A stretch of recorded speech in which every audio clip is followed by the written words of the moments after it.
Hi everyone, today I wanted to talk to you about anxiety, what anxiety is, and I want to teach you a quick technique that you can use to overcome or to stop the symptoms that you experience. So many people are struggling with anxiety at the minute, and that doesn't necessarily mean that you have an anxiety disorder. When we're under this sort of threat with this pandemic, it's perfectly normal to feel anxious. It's when it starts to dictate your life and affect you, stopping you from going out, stopping you from sleeping, that's when it becomes an anxiety disorder. So I think most people have felt anxious at some point or another recently. So this works for those people who don't necessarily have an anxiety disorder, but also for those of you that really are struggling and need some techniques to help you get over it. So I'm able to teach you how to stop anxiety symptoms. It's a good idea to teach you what causes them. So I think most people are aware that our own minds cause the anxiety. There's triggers that happen within our mind. So there's two parts of your brain where anxiety comes from. So the first part is from the cortex, and that's a part of your brain that does all the overthinking. So you know what I mean, that you start off, you maybe see something in the news about hospital beds being full or something like that, and then all of a sudden your brain is off, you're thinking about, oh gosh, what's going to happen if you get ill, and what if you have to go to the hospital and there's no beds and there's no one to treat you, and you get really sick and you can't see your family. And all this chatter is going on in your head, and it's getting worse and worse and worse. And at the same time, you're imagining it. You can picture it really clearly in your mind, what it'll mean if you get sick, if you have to be on oxygen, all that stuff. That's the overthinking. And the other part of your brain affected by anxiety is the amygdala.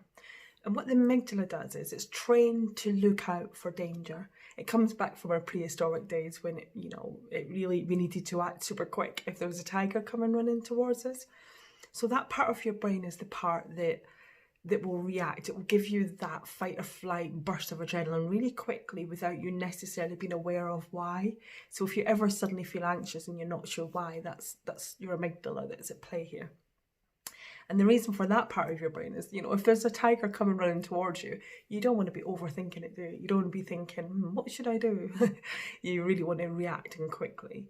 So that's why there's two different types. So today we're really going to focus on the overthinking. And next week I will produce another video that will talk about the amygdala. So the overthinking, it drives you mad, quite literally, doesn't it? So we spend a lot of time being really negative in our minds. So saying negative things like, oh, what happens if I die? What happens if I get sick? What happens if I lose my job? And it starts from there, doesn't it? This thought, this trigger. And it spirals really quickly to the point where you're having whole conversations with people in your head. You might even be in your head having arguments with someone at the supermarket because they're standing too close to you and you're panicking. And it's completely normal. We all do it.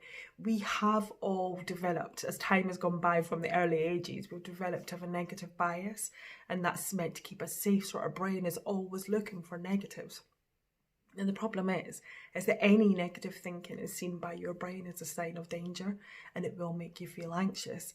So today it's all about how we can stop those thoughts and to help you to feel more positive and to look for the positives more than necessarily the negatives. So what happens in your brain? You have these negative thoughts, you start overthinking, that feeling of everything starting to speed up a little bit. So your speech starts to get really rapid. Your heart rate goes up, your blood pressure goes up. You can really feel it. It's like everything is sped up. You're having these conversations over and over and over in a loop in your head, or you're seeing the visions over and over in a loop in your head. Now, the problem with this is that your brain is completely unable to tell the difference between real or imaginary.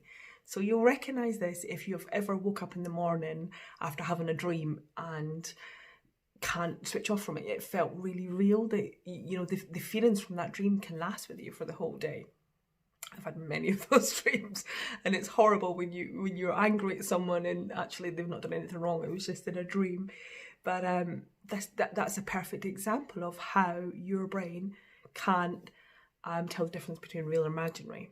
So think of it this way: whatever you imagine, your brain thinks is happening. So if you're imagining over and over being at the supermarket and arguing with people, or people getting too close to you, or you imagine even worse, you know, getting really sick, and you know, you're really picturing this in your head, your brain thinks it's actually happening, and it will put your body into the fight or flight mode. And the more you do this, the more you imagine getting sick or something bad happening, the more your brain accepts it and begins to react. And then you get to the point where you train your brain so well that it begins to respond, and this is where the amygdala kicks in. It begins to respond without you even knowing it. You know, these things happen on a subconscious level. So it's really important to be aware of that.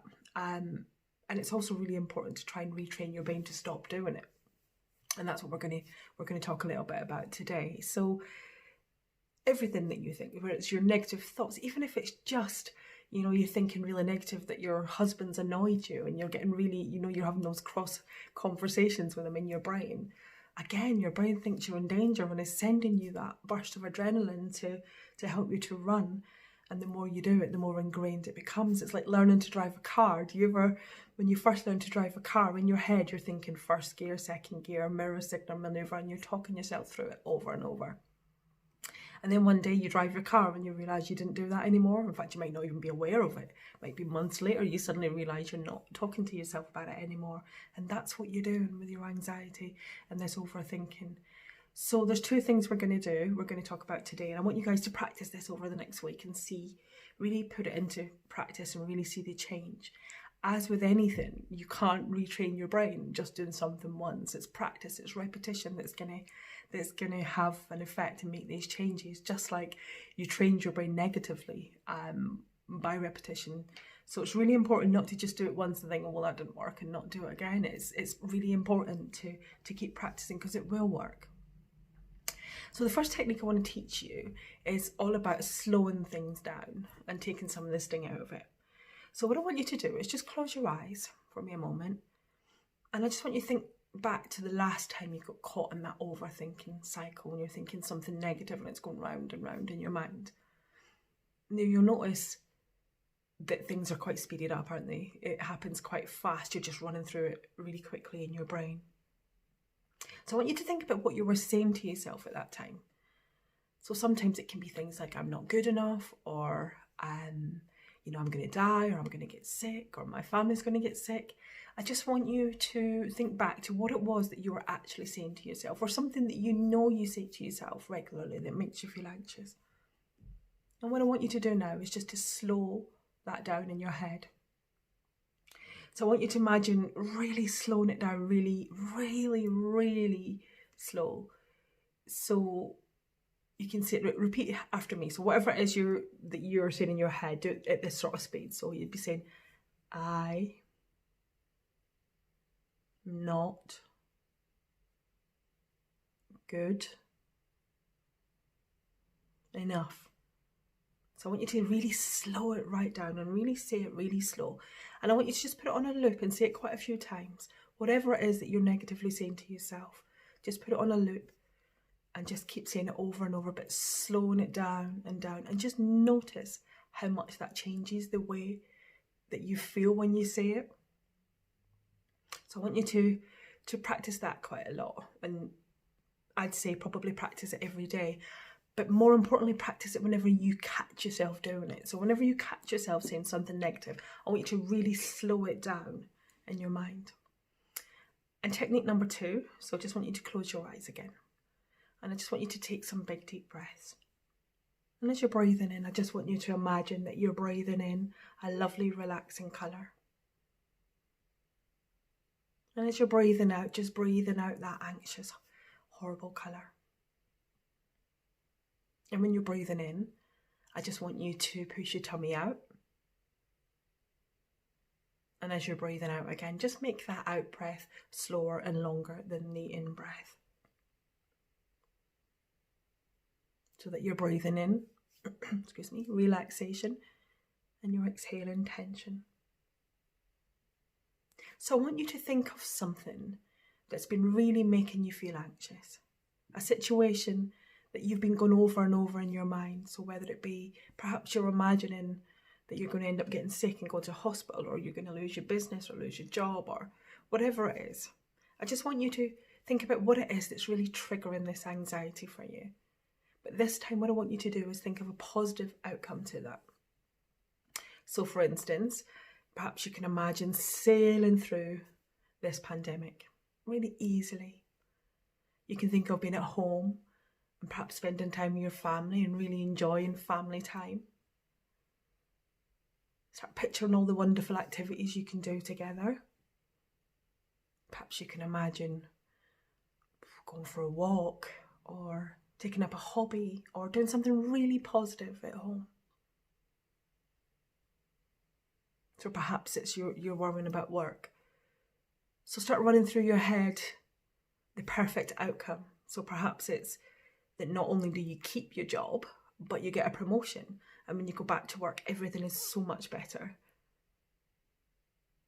And when you're imagining these things, I want you to really take yourself into that moment as if it's happening now.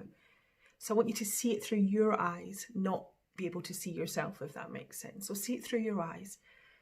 And the best way to do this is when you're in that situation, have a look around you. What can you see? Pay attention to all the details around you, all the things that you can see, right down to like textures and colours. And then pay attention to the things that you can hear. So what would you be able to hear if you were in that situation now? Is it music? Is it people's voices? Is it the sound of the wind or the waves or the trees? Or just really pay attention to the sounds that you would hear as if you're in that moment right now.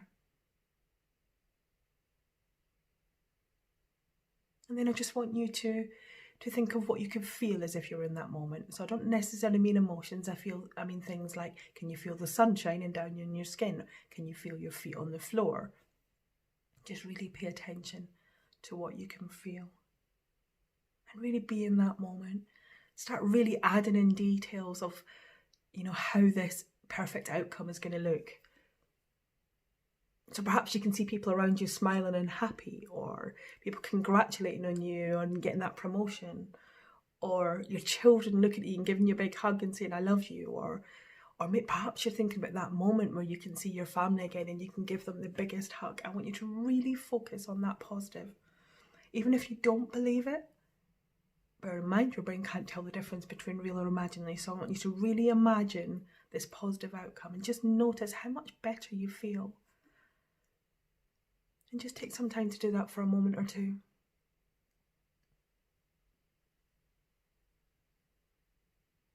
And just keep that breathing at the same time. So making sure you're taking in big, deep breaths, pushing that tummy out as you're breathing in, and making that out breath longer than the in breath. Think about how good you feel getting this positive outcome. When we're about in your body, do you feel this positive emotion? Perhaps it's in your chest or in your tummy. Really pay attention to where you feel that. Is it a happiness that's beginning to bubble up? Is it just an overwhelming feeling of wellness or positivity or health? Perhaps you feel really strong and healthy.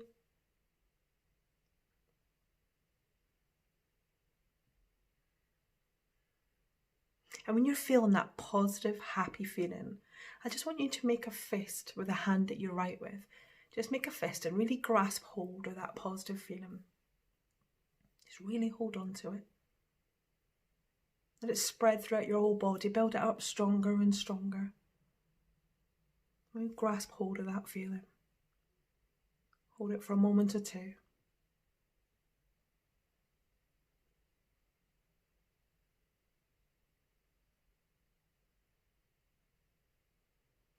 Good, you can release your hand now. And I just want you to take a couple of big deep breaths again. So just breathing in that lovely relaxation and pushing your tummy out. And then breathing out that anxious tension. And just relaxing. And you can open your eyes. Now what I want you to do is I want you to practice these two things every single day for the next week.